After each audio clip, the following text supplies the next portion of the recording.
The other day, I had a conversation with someone where I said something that inadvertently was hurtful to the person and realized that they came to me and told me about it, and cognitively I understood, like, it's no big deal. I made a little mistake and repaired the damage and was going to go on about my day.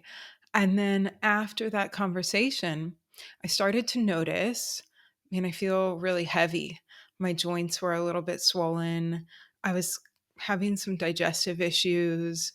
I felt like my voice was a little bit tight, a little bit high pitched. My throat was kind of hoarse. And I realized I was also sitting down to try to work on some stuff, and I was just getting a lot of brain fog. And I realized, oh, I'm in a shame response. That's what it feels like somatically to experience shame in your body, even when you don't know cognitively that you're moving into that shame response. Shame is just this really human emotion that we all experience. But with complex trauma, it can become toxic, chronically dysregulating. And because of that chronic dysregulation, harmful to our health.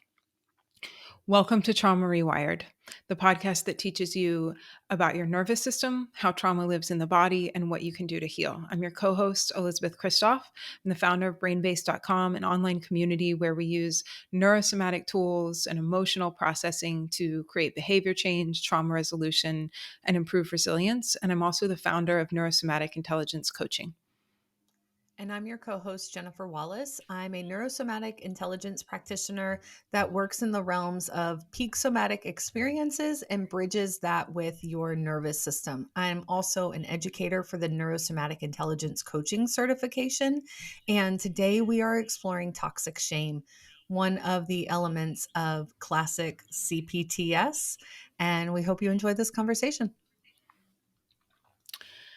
One of the first important things I think to start to distinguish is just the difference between guilt and shame, right? Guilt is when I did something bad and or I did something wrong, kind of like that conversation I was referencing. It's just a little moment where you can go back and you can repair. Shame, however, is an I am emotion. Guilt is I did, shame is I am. I am bad. I am the mistake. And shame can last for a few hours or even a few days. And like all emotions, it serves a purpose. It's protective to keep us connected to the people in our lives, to our herd, to our important relationships. It's really a society driven emotion. But then there's toxic shame that goes much deeper than that. It's really at the core of who we are. Toxic shame is not just that I was bad, but I am worthless at my core from that constant conditioning of the shame loop. And because it's so deep, it becomes toxic really to our health and to our nervous system health and our behaviors. And that is what we are going to really dive into today, how it disconnects us from ourselves, the physiological implications, and the nervous system impact that toxic shame has.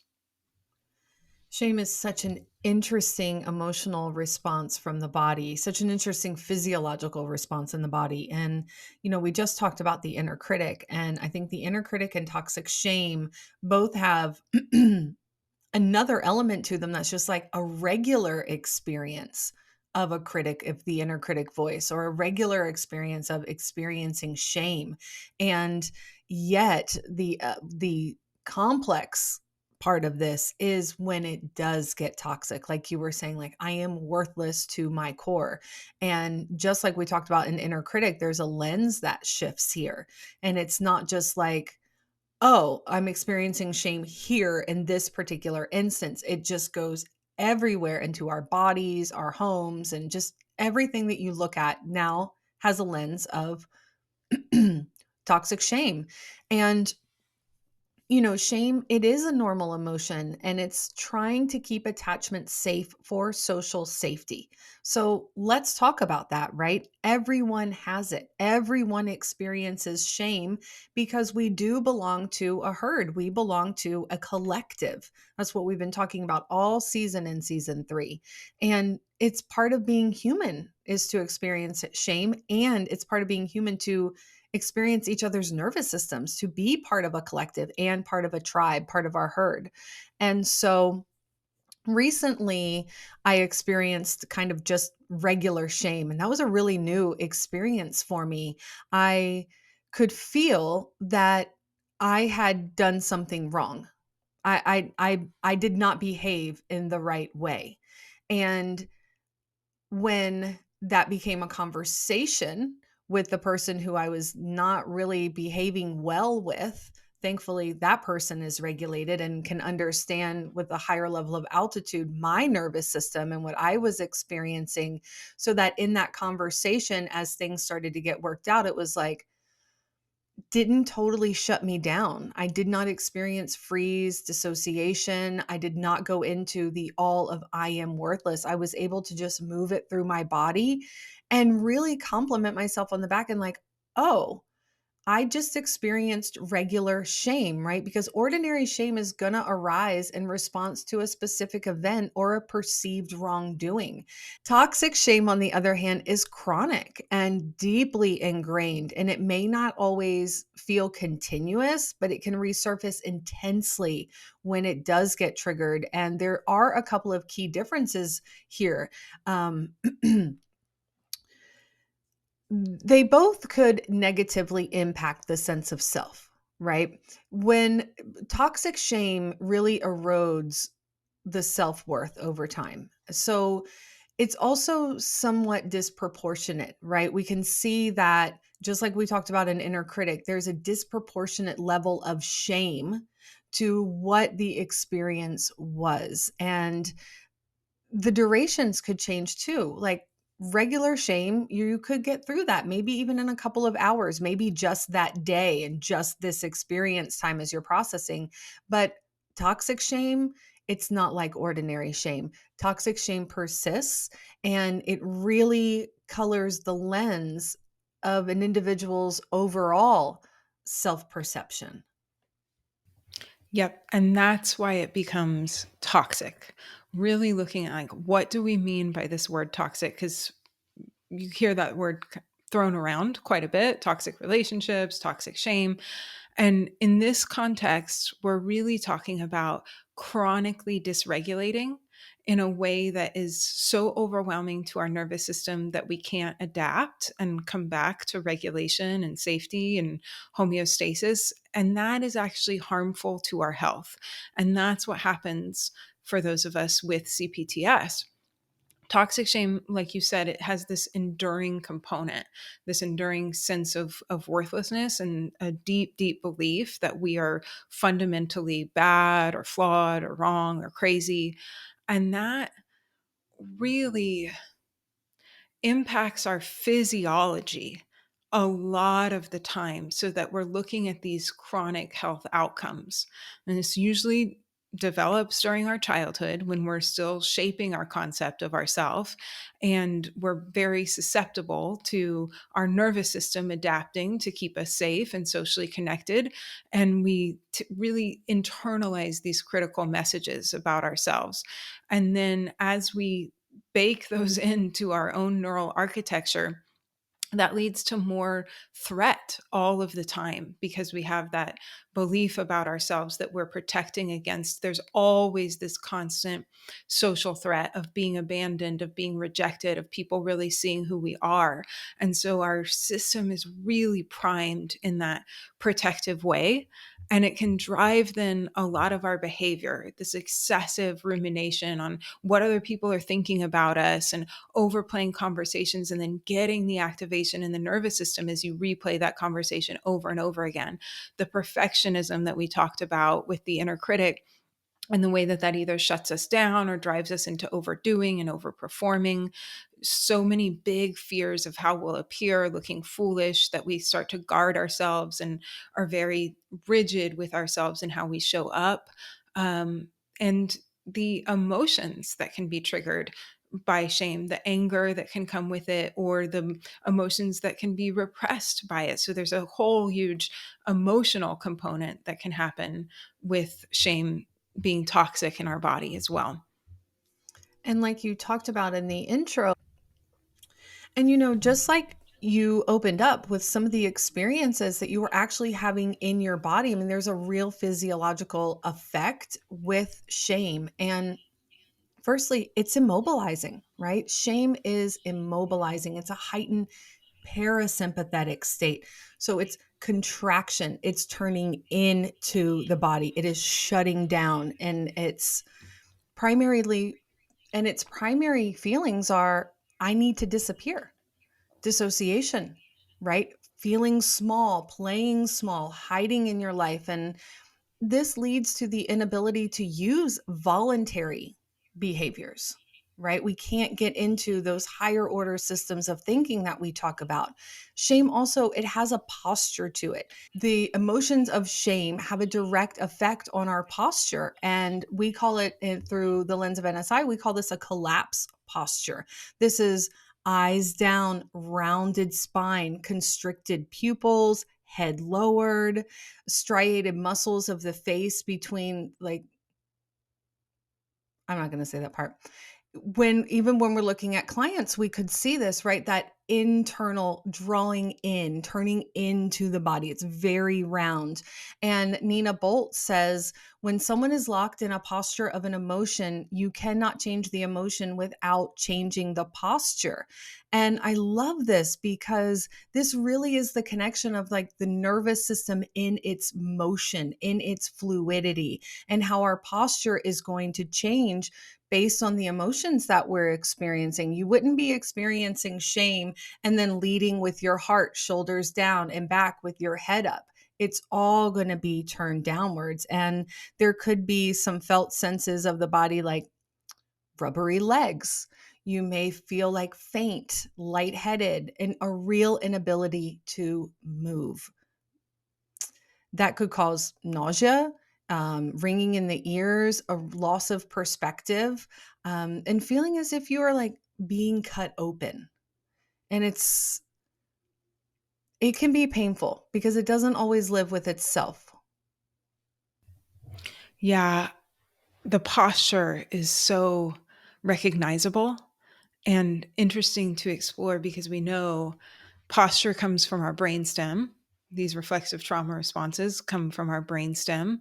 And so our posture is so much a reflection of that response that's happening in our brain and then being embodied through our posture. And shame is really linked with freeze primarily because remember it's trying to protect us from doing or saying something that might sever our social attachment. So a lot of the time that immobility that you talked about, it's because it's trying to protect us from taking an action or using our voice that could be dangerous at a social level. And so most of the time this is linked with that freeze response. And freeze response is so interesting because there's both an activation and a parasympathetic part of that as well. The parasympathetic system puts the brakes on your ability to mobilize. So we'll feel in freeze the activation of like racing heart rate or sweaty palms or the tension in our muscles in that collapsed posture. But at the same time, we're also getting a big parasympathetic activation that will um, take away our vocal abilities, keep us from being able to move, actually over time slow our heart rate down. And so you're experiencing both, right? Freeze is different from fight and flight, where we're mostly going into an activated state. Now we also have this shutdown part of this reflexive response. And this was originally referred to as crouching. And you can see that in the posture when you think of that really curled in posture, but it's the complete absence of movement, except for maybe some breath or a little bit of muscle tension, but it's in a held isometric contraction. And freeze is meant to be pretty short-lived, and then we'll freeze and then we'll move into our next reflexive response of running or fighting. But with shame, if it's continuously being activated, we might be re-experiencing that freeze response over and over again. So we're getting activated and we're getting shut down at the same time with big sympathetic activation and parasympathetic activation. And this is gonna have an effect on the body in the inflammation part of the body, right? Like, what does that feel like? Well, you've talked about it a little bit today. Like, that's that real heavy sinking feeling. It's the feeling of feeling bloated, but you have no idea kind of why. And yet we talked about this with Dr. Perry Nicholson when we explored chronic pain and emotions. We talked about the idea of shameflammation, that there is research that says there is a higher inflammatory response with shame. And once we realized that, we were like, oh my God, this is such a big discovery in our lives. This gives language to a felt experience inside the body that has really not had a lot of, has not had a real cognitive something for us to hold on to understand, because it is a response coming from the body. And we talked about in the inner critic and development and having attachment, that through the lens of complex trauma, shame gets exaggerated, right? Because we need that connection, and it just only furthers as we move into our adult lives. And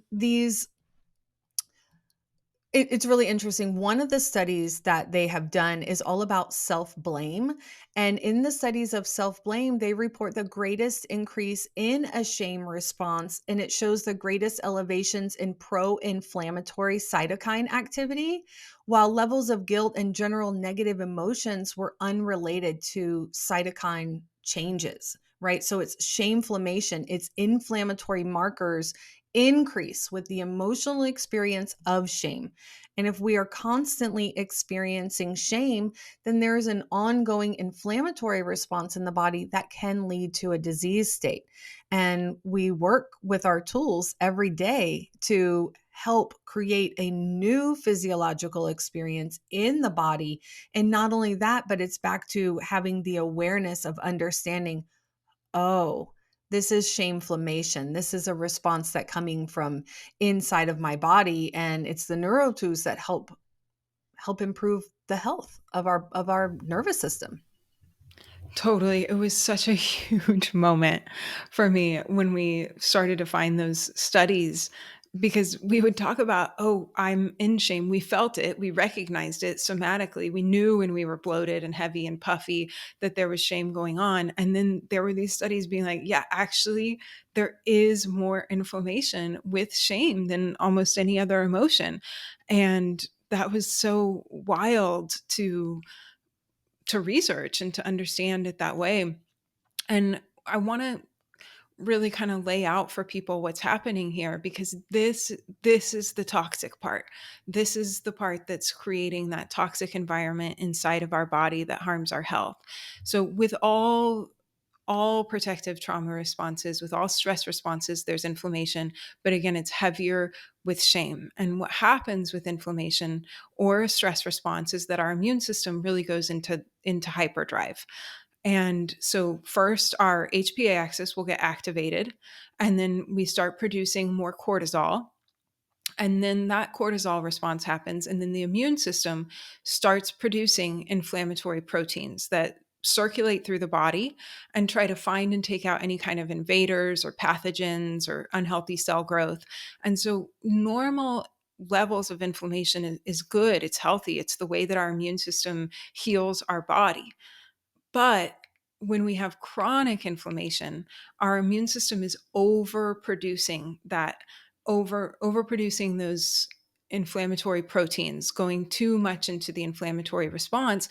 And those proteins actually start to damage our own body tissue, which is where we get things like autoimmune disease because our body is sending out these proteins and they're looking for something to attack. And they don't find anything, so it sends them out again. They don't find anything, it sends them out again.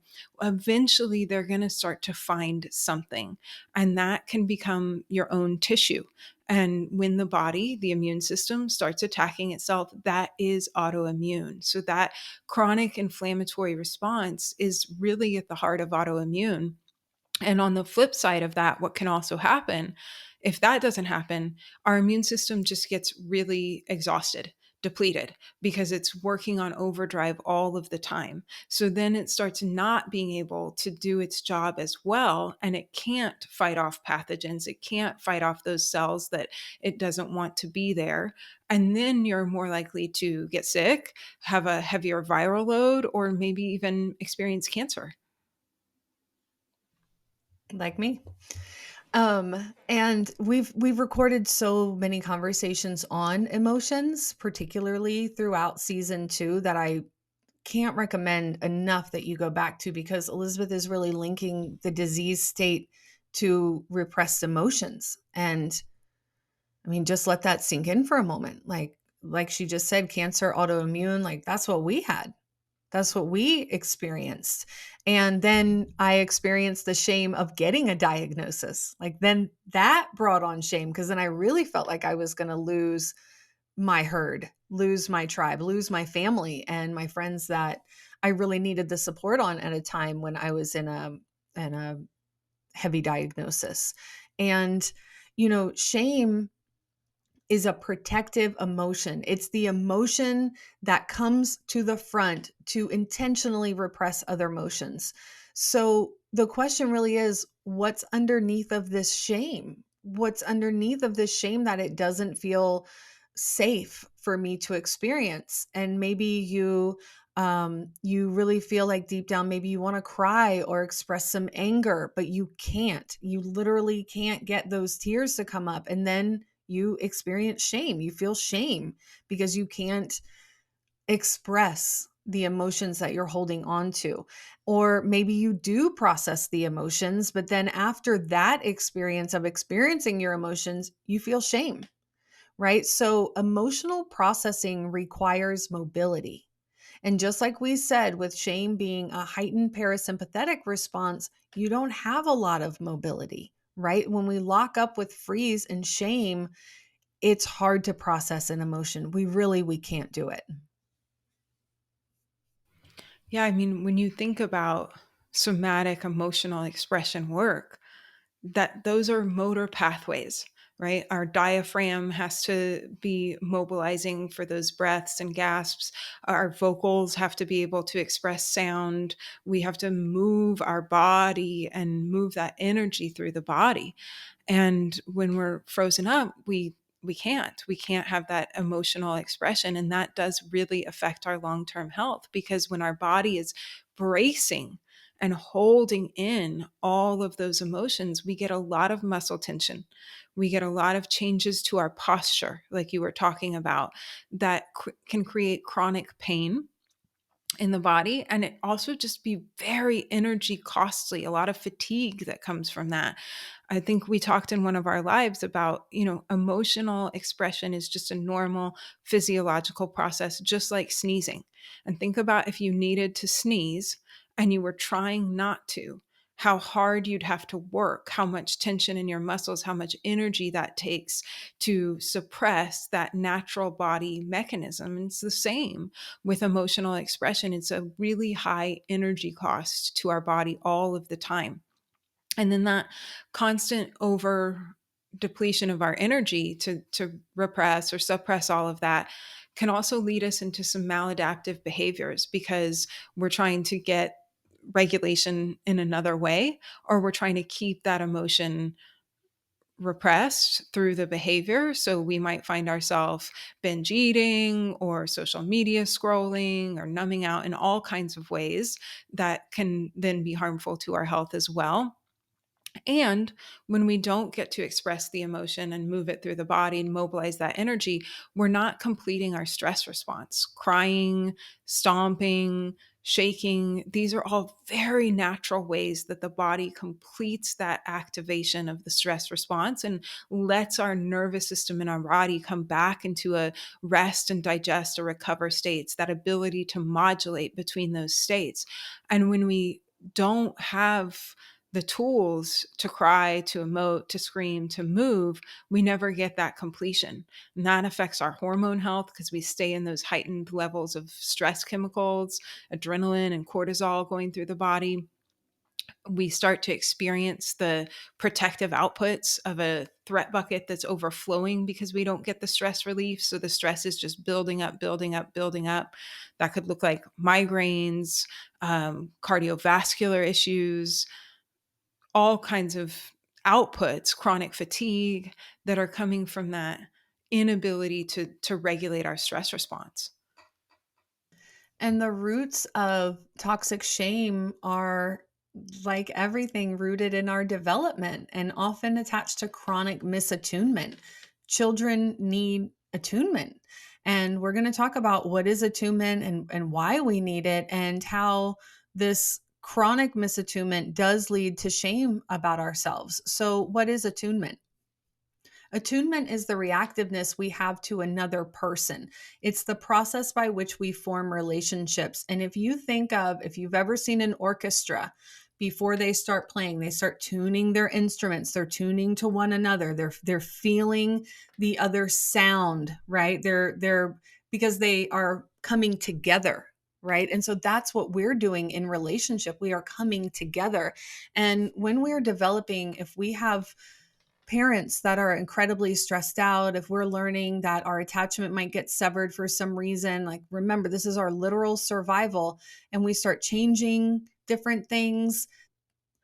Dan Siegel says, when we attune with others, we allow our internal state to shift, to come to resonate with the world, the inner world of another. This resonance is at the heart of the importance of feeling felt that emerges in close relationships. Children need attunement to feel secure and to develop well. And throughout our lives, we need attunement to feel close and connected. So, say a parent is not seeing that a child is upset or crying or feeling stressed and doesn't go to them to nurture them and hold them and let them know, like, hey, I see you. I feel you, right? This is where the misattunement, it leads to the toxic shame, because when we don't feel seen and we don't feel heard, we don't feel felt, we are going to start looking at other ways to be outside of ourselves, leading to chronic self-abandonment and just trying to get those needs met. And all the while, just those narratives, I am bad.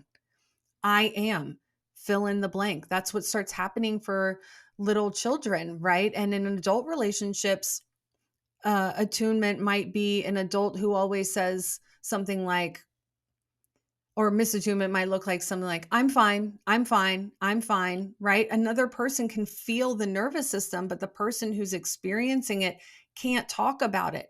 They can't say their regular feelings. And so you shut down with just this robot response of, I'm fine, it's fine, everything's okay. And,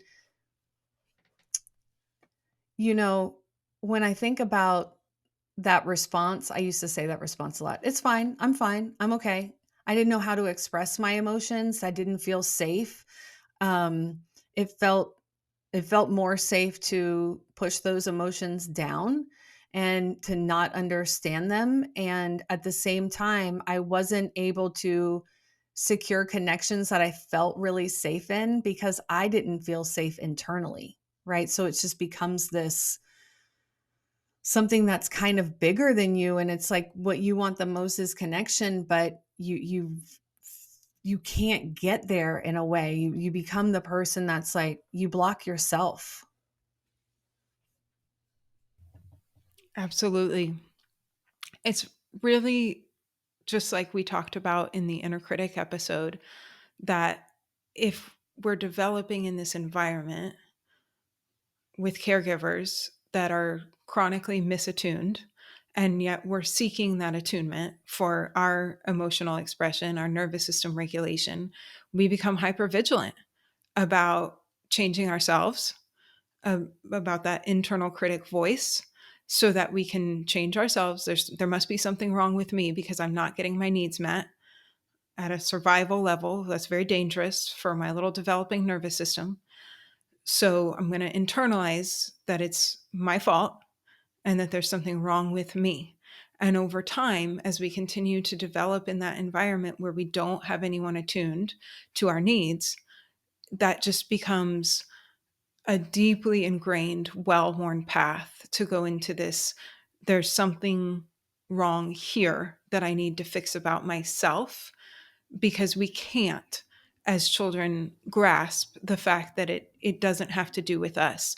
And when we talk about all this, we're not talking about this to put blame on the primary caregivers. There's a lot of structural reasons, systemic reasons why a caregiver might not have the capacity to attune to their child. If you're a single working mother, if you're an immigrant, if you're dealing with a bunch of other social stress, like there's so many things that would cause a caregiver to not have the social support they need and not have the financial stability that they need and the time to be regulated, to be attuned. And this is still the outcome, right? That the child still doesn't get the attunement that it needs. And so these reflexive responses and deep wounds of shame get really baked into the nervous system. I think there's a opportunity here for us to say as well that emotional neglect is also an ACE score, right? So if we are not being emotionally attuned to, and that can feel like perceived neglect. Maybe it is actual neglect, you know? And either way, that shame response, it's coming, right? Perceived or real, that shame response is here with us. And one of the things that we talk about on here a lot is sexual abuse and the overcoupling of shame and pleasure. Um, a lot of times in a little developing for a little developing nervous system that is experiencing sexual trauma in the pleasure center, right? In our genital areas, our pleasure centers of the body, it's going to get very confusing as we grow up that this shame that I experienced from this early developmental trauma in my pleasure center is going to be shameful as I grow up as a sexual being, right? As a sexual human in the world. And in the case of sexual trauma and early childhood sexual abuse, I really do think this has another layer attached to it in the realms of shame because of that coupling, overcoupling. It's like, how can I experience pleasure and shame at the same time? And then that puts us into really dangerous places as adults as we are exploring our sexuality. And we had a great conversation about fawn and sexual fawn with Luis Mojica in season 3 at the beginning, if you go back. And just like we were talking about ACE scores, um, if shame is protective, that layer of protective shame is going to come on when our sexuality, our sexual organs, or our sexual experiences, our bodies have been violated. And then the body, like we were just talking about it a minute ago, it becomes overcoupled with arousal, right? The pleasure gets overcoupled with shame and woven in together so intrinsically.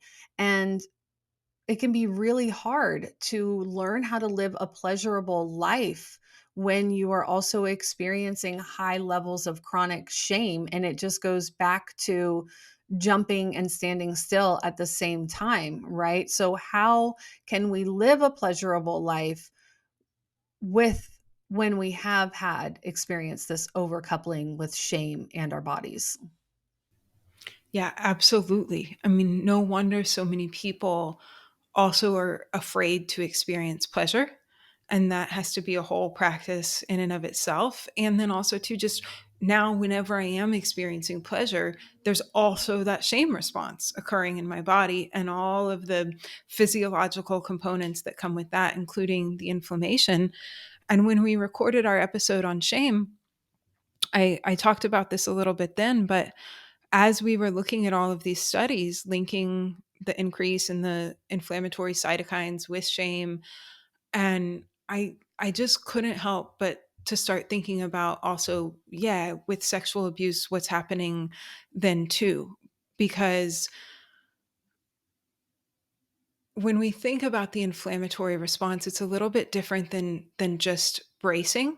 It's like this deep internal protection of something invading your body, and that's how my body defends against that internal injury, and it's part of my real threat response then. And it made me wonder about that overcoupling of a body boundary violation with the shame response, and if maybe that has something to do with the link of why there's so much inflammation with the shame response, that our body boundary violations can lead to that deep internal threat response. And we know too from a lot of somatic literature that when we can't set boundaries ourselves, our body will do it for us. And that inflammation is our body protecting us first and foremost. And still, if that goes on for too long, it creates disease. But if that happens a lot in development, those same experiences where we experience shame because maybe we were being abused or we were taking on the shame of our abuser, we were having an experience that brings that shame on, like we knew that it wasn't socially acceptable. So we have these big shame experiences, and at the same time we're experiencing body boundary violations, that inflammatory threat response, and all of it, yeah, it gets overcoupled with the pleasure, and it also gets overcoupled with body boundary violations and then boundary violations in general. And it's our body's way of, as we were little, protecting us from a very deep violation. And what we know about what we know about body boundary violations is that they live on a spectrum, right? Someone could look at me cross when I am out in public, just doing my thing, going about my business, and could cross a body boundary violation just in the way they look at me. Right? We all know that sometimes a man will look at us and we're like, oh, he thinks I'm pretty. There's no threat there. And then yet you'll feel a totally other nervous system give you the same look, and there is a level of threat there. That's a body boundary violation when my body feels that nervous system look at me and then elicit all of that response, all of these responses in my body. And so I really think that was just important to stop there for a moment and think about body boundary violations. And then, of course, all the on the other end of the spectrum of that is the physical action being taken on my body without my body's consent. Um, and so we've said many times today talking about the posture of shame and that really curling in effect. And that's part of what shame does. It's a language that says, don't look at me. Do not look at me. Don't talk to me. Don't connect with me. And that's really isolating. I mean, that is a really isolating, dangerous place to be. And it's really even, it furthers the dissociation internally when we cannot connect to ourselves in real time. And when we cannot attach to other people, because like we're saying, we need the belonging. We want the belonging. We really want that. But deep down, even though that is something that we need in our survival, needing that tribe, needing our herd, the isolation is the immobility of the shame is what keeps you being able to move into that and in even going into like trusting support that you may have. And it has negative impacts on health because we know from season 3 that relationships and connection are a major driver of not just our mental health but our physical health outcomes. Yeah, it's so interesting because here we have this response that's trying to keep us connected, socially trying to maintain our attachments, but it's actually disconnecting us with those postures, leading to isolation. And at a really deep nervous system level, it's disconnecting us because we talked a lot in the early part of season 3 about how our nervous systems communicate across the social synapse in this really unconscious way, that we're always reading the signals of other people's nervous systems, their vocal tone, their eye position, their body posture. And when I'm in this shame response, my nervous system is sending out a signal of do not connect with me. Do not get close to me. I can't make eye contact. I lose my voice, my actual ability to communicate and connect. I'm curled in on myself. I'm braced. I'm protected against you. And so at this subconscious nervous system level, I am now projecting a disconnect from another person, even though I'm trying to do this to maintain my connection with others. And so it can really be quite isolating when we are cycling through that shame response. And other people's nervous systems know too when we're dissociated, and they know that we've like left the space, that the connection has been severed. And so that dissociation disconnects us as well.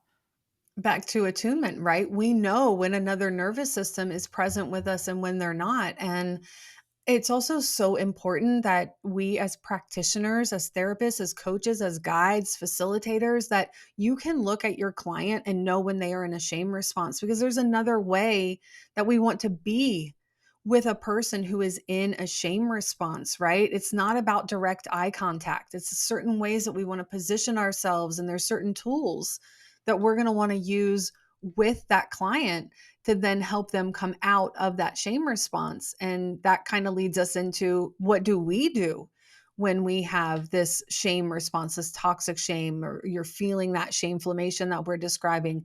And step one of this is really to recognize the shame response, to understand it in your body. And that all starts with this daily nervous system practice, so you can even understand the nuances of your nervous system to gain the awareness. When you were talking just then, it made me think of also too a really key point that you brought up as practitioners, to be able to recognize the shame response and know how to work with it differently, because there is something called the backdraft effect, which is when someone is in shame, if we push into that, we try to connect to them too much, we try to have, talk about the shame, or really force them into intimate conversation or looking at it, it can actually make the shame worse. It's this idea of when you have a fire and you bring air and light in, it actually makes the fire get bigger. And that has been shown to be very much the case with clients that are in shame. So we need to have other ways of working with somebody, not talking directly about the shame, using sensory signals of the nervous system, maybe having them sit so they're not having to make direct eye contact with us, working around at a very subtle nervous system level to move out of the shame, rather than just talk. So that is, it's really important. I'm really glad that you brought that up. And then also too, remembering for all of us as we're listening to this episode and maybe hearing ourselves in it, resonating with it, that this response is just a reflexive pattern built into the nervous system. And we are neuroplastic beings, and we can repattern this with repetition. We just have to know how to work with the nervous system, and we have to have the tools. This response is not who you are. And you can start to separate yourself from the response so you have more self compassion, and recognize it just as a response so you don't get more shame. And then start to really learn the ways to work with the nervous system to repattern that response in real time, so that a new reaction becomes the well worn path. And finding really small ways to mobilize. And that could look like humming. You could be on a vibration plate. You could walk, you could get some sensory stimulus. If you're in bed, there's certain tools that we would use. If you get on site with us and join us at rewiretrial.com, you're going to find a ton of neuro tools at your you're going to find a ton of neuro tools that you can use to get you out of this shame response. And it all starts to repattern shame in real time. That's what we want to do. We want to interrupt the pattern when we are experiencing it. And because can we really, I'm sorry, another good thing about being on site and being on community is that it can just be very useful, because sometimes when we're immobilized and shut down, we can't even think about what do we need to do. So it's easier to just jump on site, find the shame, find the emotional processing, find that mobilization that we need, and then do it together, because it can just be so much more overwhelming to have to cognitively think your way out of something. And when it comes to the body, once again, the nervous system doesn't speak our English language. It speaks in sensory language.